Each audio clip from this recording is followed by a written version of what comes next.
On News Hour debate tonight, Ravi Shankar Prasad represents the BJP. Prashant Bhushan is back with us. Ashwini Kumar is there with us once again. Jay Panda is joining the debate tonight. Member of Parliament of the BJD. Aryaman Sundaram has a pro-government position tonight. Pro-government, I don't know whether it's anti-Anna. So I'd like to begin by asking you, Jay Panda, you had a riveting debate in Parliament today. But while that debate was going on, there was the widest human congregation at India Gate. In your view, is the government reading the signals? No, Arnav, I think it's quite obvious that things could have been handled much better than they actually have been. All of this that has happened, this large gathering of people, Anna Hazare's fast, has been known for weeks. In fact, it has been known for months. But it's, if you look at the government's actions, it would seem that they have been taken by surprise. Perhaps they didn't expect this level of public support. And in terms of the debate that took place in Parliament today, most of the answers were by way of technicalities. Yeah. And I think what might be the case is that they are missing the woods for the trees. And there's clearly a lack of leadership in how to tackle the issue at a macro level. Absolutely. Technical explanations won't do. We've heard this so through the day today. I'm going to come back to the government, but let's get all the views in first.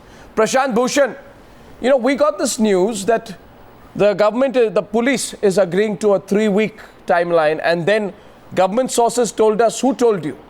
There is no such deal which is being offered to Anna. So will the fast then, we presume, continue inside Tihar jail? Or will Anna, you think, go to Ramlila tomorrow?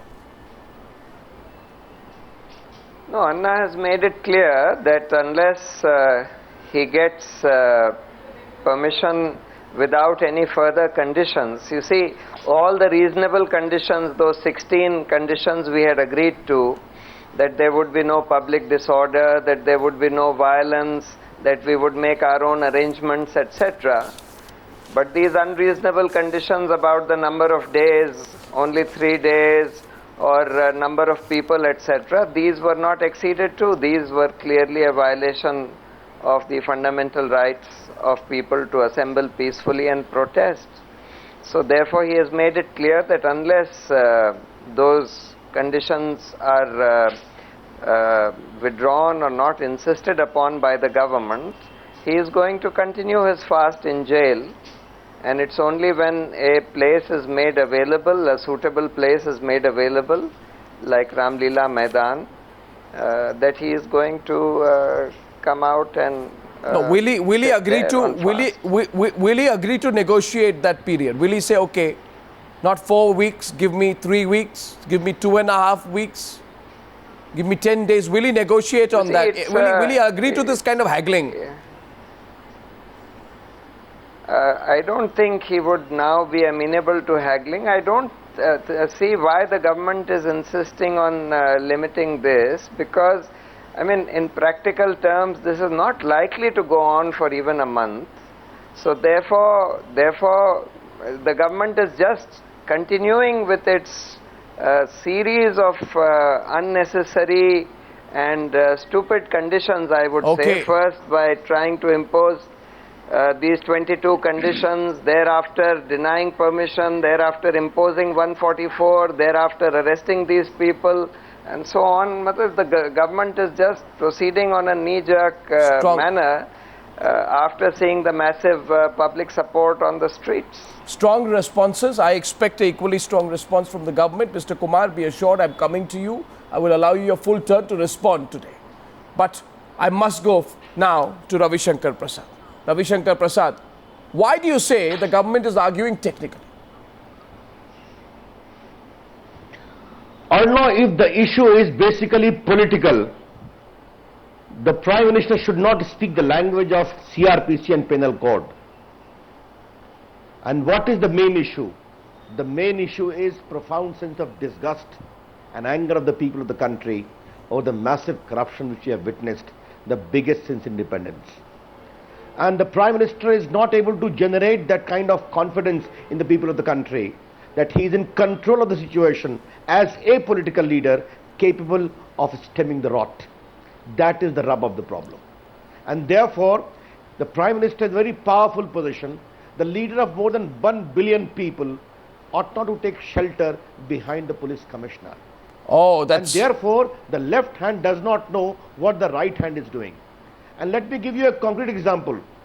Two highly competent, eminent lawyer, loquacious minister, yesterday were arguing for 2 hours that Anna was the biggest threat to public peace, though there was no violence in the past. Yet he had to be arrested. By the evening, all the conditionalities vanish into air and he has to be released without condition. Now, when we go for public rallies, do you insist that you have to come with a particular number? You don't. You lathi charge us, beat us black and blue as was done with the case of youth wing of the BJP. Then why this condition? You agree and then again impose condition and then withdraw condition.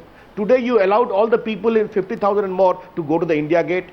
Therefore, this government is not in a position to know as to what is to be done. No, so here's the point. The problem is emanating from here's there. the point. And therefore, if the government is not able to generate in the people of the country about its earnestness and commitment in stemming the rot of corruption, I regret to say these kind of public anger would be there. Time for the government to respond, but I want you to first respond to the first point which Ravi Shankar Prasad made, which everybody is asking, Dr. Ashwini Kumar.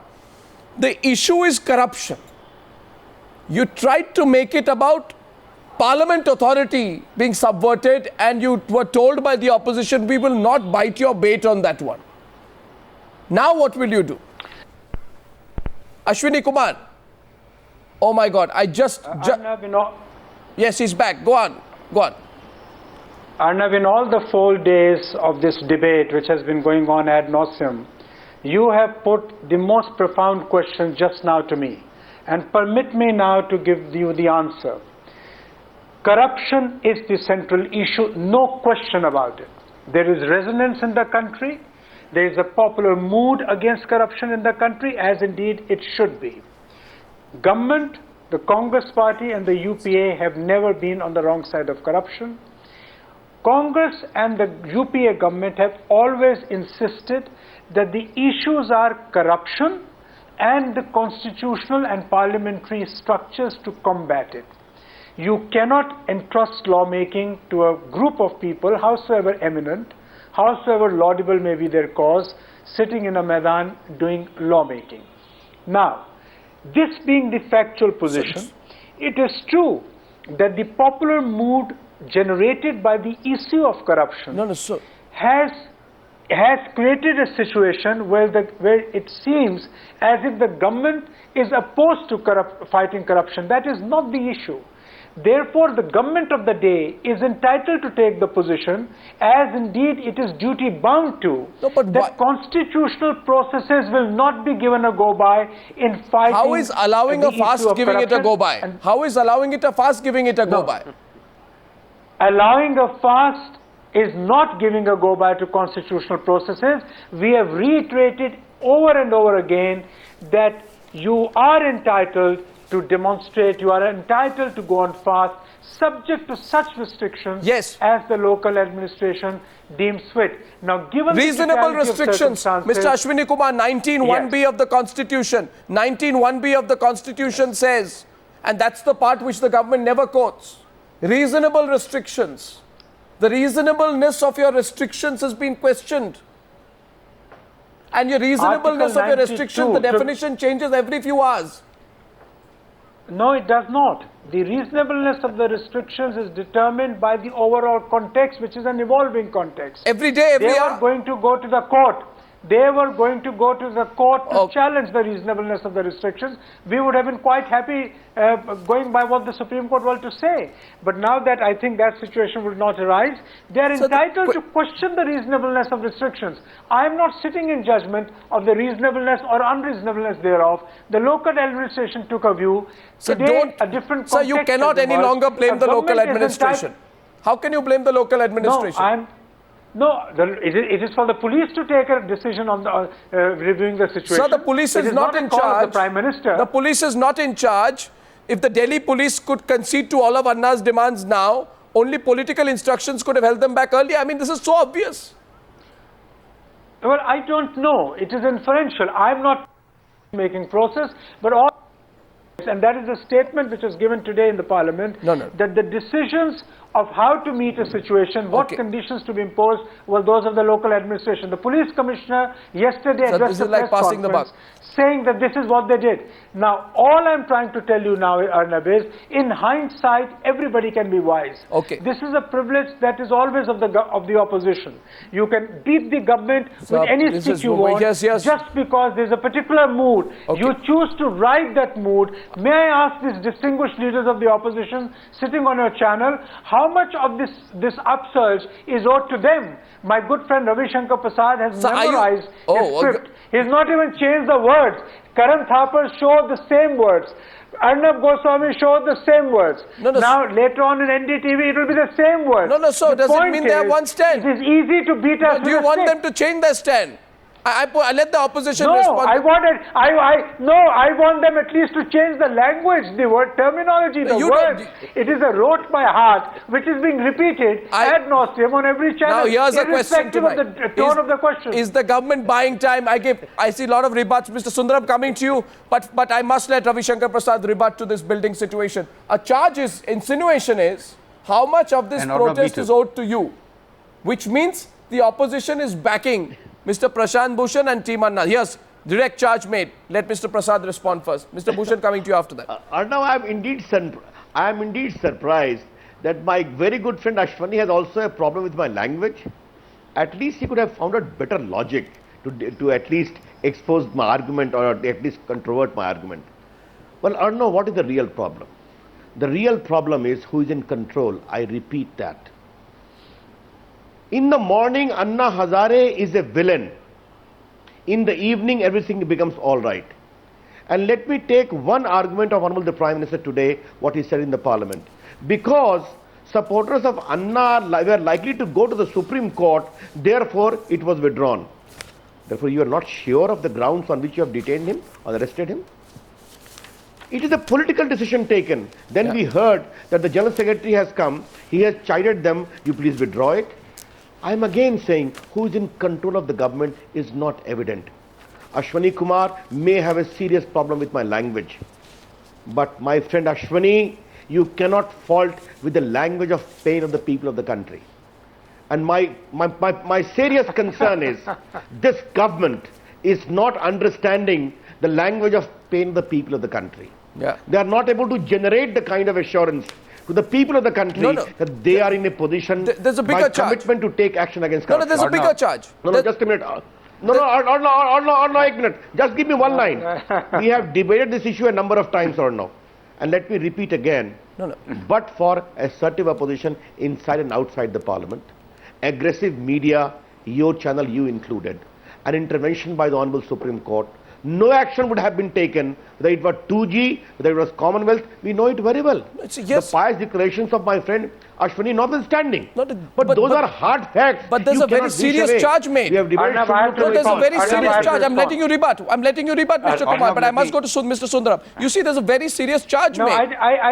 1 minute, Mr. Ashwani. Mr. Kumar, 1 minute. There's a very serious charge made in what the Prime Minister's speech had.